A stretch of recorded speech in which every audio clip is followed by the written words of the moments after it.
akan mendengarkan firman Allah.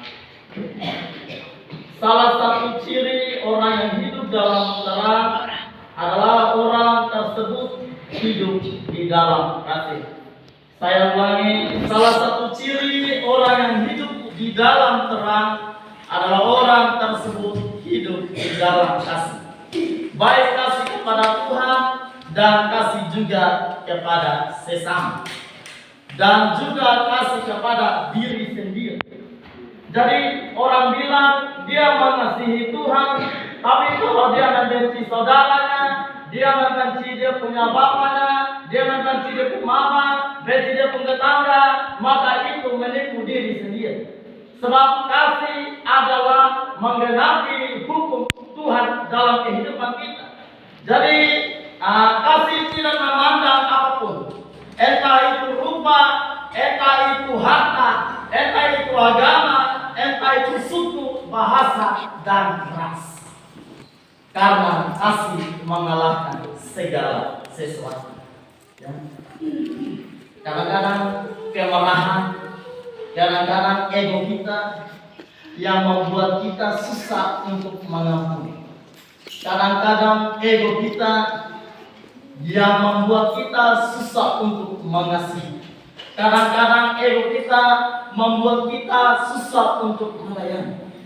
Tetapi saya mau sampaikan kepada kita semua, bagaimana saudara semua hadir saat pagi hari ini, kita harus tinggalkan semua kemarahan kita harus tinggalkan semua ego kita, dan mari kita saling mendukung, saling melengkapi, saling berbagi kasih, seperti lagu yang dinyanyikan oleh Kor Gabungan, bahwa Tuhan mengajarkan kasih, kasih itu sabar dan murah hati, tanpa kasih semua tak berarti, kasih adalah yang terbaik. Itu yang terpenting bagi setiap orang percaya. Kasih Kristus adalah kasih yang sempurna, yang menguasai hidup kita, dan kasih itu menaruh setiap waktu dalam kehidupan kita, dan buah Roh Tuhan adalah kasih. Benar demikian, bahwa ternyata buah Roh Tuhan adalah kasih. Kalau kita baca di Galatia pasal yang kelima ayat yang ke-22 dikatakan bahwa kasih itu adalah sabar. Seringkali hal yang membuat kita susah untuk menantikan segala sesuatu adalah hal bersabar. Ya, orang tidak suka untuk bersabar. Maunya cepat jadi, maunya instan. Ya. Jadi kalau orang yang tidak suka bersabar, maka orang itu cepat marah. Tapi di sini saya tidak ada yang suka marah, Pak. Ya, semua senyum-senyum. Saya lihat dari para majelis sampai di depan semua ya senyum-senyum cantik ganteng. Jadi saudara suka marah. Jadi kalau kita punya kasih, maka kasih itu bukan praktek kepada diri sendiri, bukan praktek hanya kepada Tuhan, tapi juga kepada sesama yang kita lihat setiap waktu setiap saat. Karena kasih itu penting. Bahwa diberkati Tuhan, ya firman bilang begini, barang siapa tidak mengasihi, maka ia tidak mengenal Allah, sebab Allah adalah kasih. Maka kita juga dituntut harus punya kasih, ya. Bukan kasih hanya untuk hari ini saja, bukan kasih hanya untuk kepada majelis, bukan kasih kepada kita pemama, bukan kasih kepada kita tetangga, tetapi kepada siapapun yang kita kenal. Entah dia dari suku mana, dia dari bahasa mana, dari agama mana, kita harus nyatakan kasih itu, sebab Tuhan menuntut itu. Karena itu, bahwa diberkati oleh Tuhan kita Yesus Kristus. Ya. Bahkan kalau kita punya kasih, maka kita harus bisa mengampuni orang yang memusuhi kita. Bisa tidak? Ya. Saya ulangi, kalau kita punya kasih, maka kita harus bisa mengampuni saudara kita atau mengampuni musuh-musuh kita. Mampu tidak kita lakukan ini? Ya. Kadang-kadang sebagai manusia, ya kita lupa ini. Ya. Kita lupa ini karena apa? Tadi saya bilang bahwa rasa ego kita terlalu tinggi. Rasa ego kita yang terlalu tinggi, kita susah untuk mengasihi, susah untuk mengampuni. Apalagi orang yang menyakitkan hati kita. Saya bertanya kepada kita semua, menyakitkan kita, kemudian ada orang akan bilang begini, ampuni dia saya, mengasihi dia. Kita terima kesalahan. Terima kesalahan. Saudara dapat majelis semua terima kesalahan. Kita melayani, kemudian ada jemaat yang menyakitkan kita. Kita bisa mengampuni, bisa mendoakan mereka betul. Bisa. Susah orang untuk lakukan ini. Apalagi dia sakit. Mau mengampuni terlalu susah. Kalau kita susah sakit begini, susah sakit itu, kalau sepuluh kalau kita mau mengampuni. Susah. Ya. Ingat, itu karena apa? Kita kurang mengasihi. Kita kurang kasih. Ya. Tapi kalau orang yang punya kasih, maka dia belajar walaupun disakiti, tetapi dia harus mengampuni. Ya. Walaupun diolok, walaupun difitnah, walaupun tidak dipandang, tapi dia harus mengampuni. Bahkan dia melayani. Ya. Untuk mencari orang yang mengampuni, mengasihi, bahkan melayani susah orang-orang itu. Makanya apa? Belajar untuk banyak merendahkan diri. Kita susah untuk banyak belajar untuk merendahkan diri. Apalagi kita punya pangkat kedudukan yang tinggi, ya. Kadang-kadang susah. Tapi saya banyak belajar dari setiap anak-anak Tuhan, dari setiap orang-orang tertentu, walaupun dia punya pangkat, tetapi hidupnya bagus, ya. Belajar sampai merendah-rendahkan diri, dan itu saya juga belajar dari situ. Ya, ternyata kita manusia, kita sebagai pendeta, kita sebagai majelis, ternyata kita juga harus banyak belajar. Bukan kita sudah di pendeta, kita jadi majelis, bukan kita tahu segala-galanya. Tapi kita juga belajar dari orang lain, melengkapi setiap kehidupan kita, supaya kasih itu sempurna dalam kehidupan kita. Karena itu Bapak Mama kasih Tuhan. Saya ulangi. Kalau orang yang pernah menyakitkan kita, kadang-kadang potong lewat hanya mata sebelah saja. Jangankan senyum susah. Itu bertahun-tahun. Apalagi sebutnya nama lain, itu kita kodok. Orang Rote bilang kita kodok. Mau cek ke dia, kasih mati, isi di karung, bom di laut.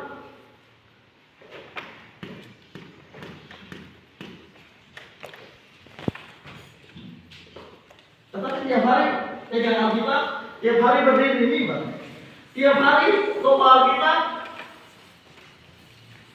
lonceng 2 ada di gereja. Mata salah sedikit cepat tersinggung, cepat marah. Saya rasa di sini salah tersinggung lagi, Pak. Saya ada suka lagi, Pak. Saya kadang-kadang kami itu duduk ada untuk tersinggung. Artinya kita ngomong diri sendiri. Kalau orang yang tersinggung itu, nanti dia begitu saja. Nanti cepat, ya marah. Semua serba salah dia punya titik. Maunya ikut dia mau dan seterusnya. Mau apa dia kasih Tuhan? Ya. Tuhan mengajarkan kepada kita untuk mengasihi itu bukan sebatas di mulut kita, tapi sampai kedalaman hati kita yang paling tulus. Tuhan mengajarkan kita untuk punya kasih bukan hanya di mulut, tetapi sampai hati yang paling tulus. Mampu tidak kita lakukan itu.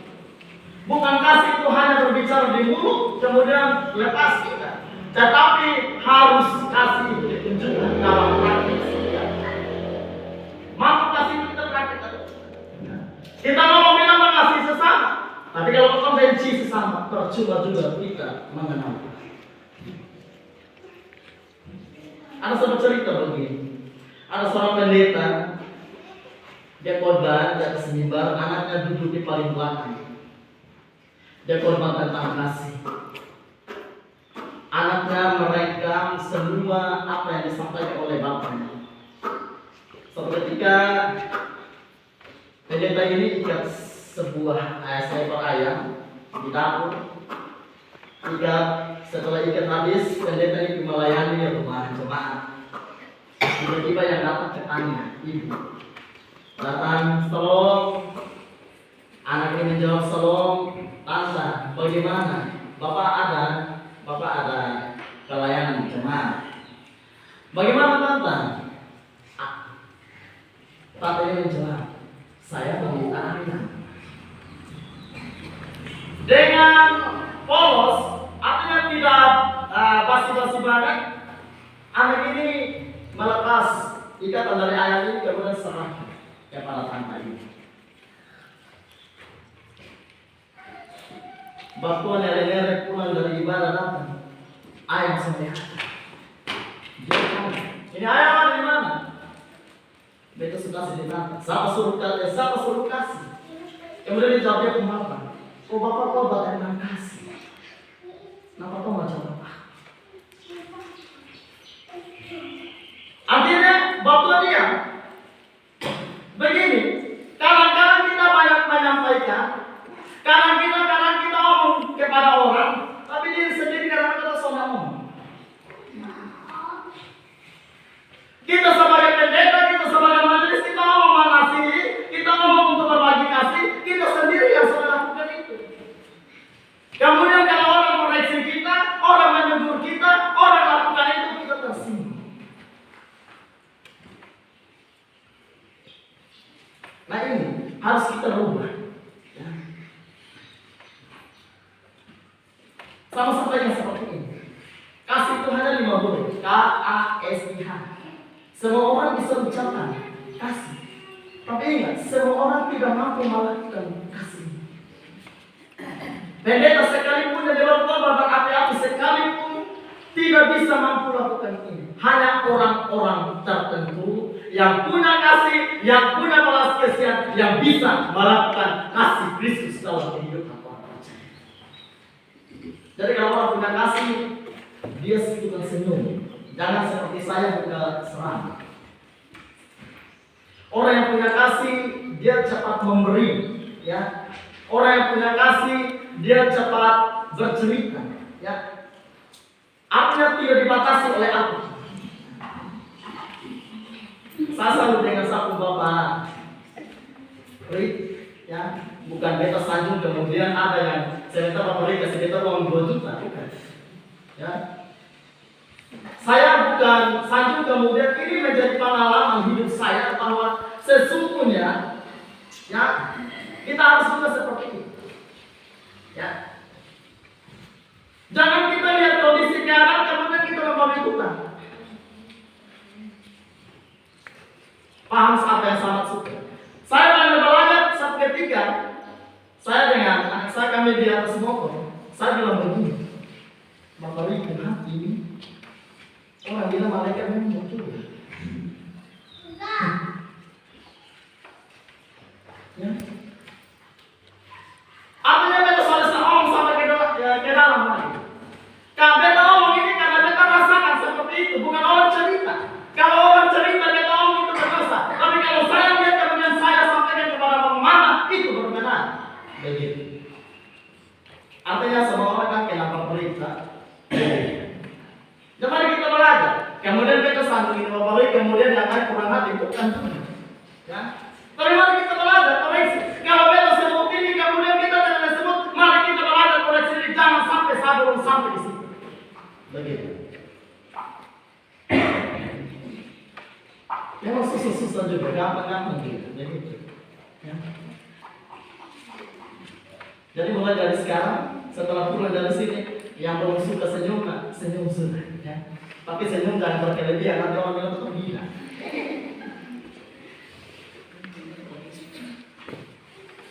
Nah, karena kalau senyum dengan HP sendiri, ya, tetap bingung. Orang tanya kenapa, soalnya rahasia. Ya. Jadi senyum yang berkelebihan juga karena satu tanda tanya, ya, antara gila dan stres. Tapi di sini sama senyum-senyum dengan HP ya, Pak. Beta di depan, termasuk saya ngomong dengan anak senyum sendiri. Kalau kena di hati beta senyum, tapi kalau kena yang sudah di hati itu mah muka rasa betul. Tapi saya yakin bahwa di bawah ini semua baik-baik. Orang yang senyum artinya selalu suka marah-marah. Ya, kata orang kupang yang suka marah-marah. Begitu. Mama diberkati oleh Tuhan. Ya, mampu kita mengasihi atau tidak. Ya, cerita yang kedua saya sampaikan begini. seorang anak laki-laki, dia bertamu di sebuah rumah. Ketika dia berjalan ke sebuah rumah karena lapar, sesampai di rumah dia mengetuk pintu, kemudian yang disambut adalah seorang gadis. Seorang gadis ini membuka pintu dan mempersilahkan anak ini masuk ke dalam. Kemudian mempersilahkan duduk. Dia bertanya kepada anak laki-laki, "Anak-anak, apa yang saya bisa bantu?" Dengan polos anak laki-laki menjawab, "Saya minta air segelas ini." Dari sini mempersilahkan anak ini duduk, kemudian dia ke dapur. Beberapa menit kemudian dia pulang, bukan bawa air segelas putih, tetapi dari sini membawa air susu segelas. Anak ini bertanya, "Kakak, kenapa tadi saya minta air segelas putih, kok kakak bawa kasih saya air susu segelas?" Anak ini, gadis ini menjawab, "Mama kami telah mengajarkan saya, kalau berbuat baik, kalau orang minta air segelas putih, jangan kasih itu saja, tetapi kasih lebih daripada itu."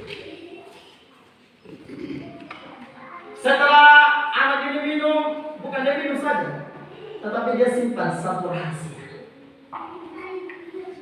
Satu rahasia. Dan belasan tahun kemudian, anak laki-laki ini dia sekolah dan dia jadi seorang dokter. Gadis ini juga dia sakit dan sakitnya harus dioperasi. Bapak-bapak, saudara semua, biasa kalau orang sakit kemudian mau dioperasi, yang pikir pertama adalah uang.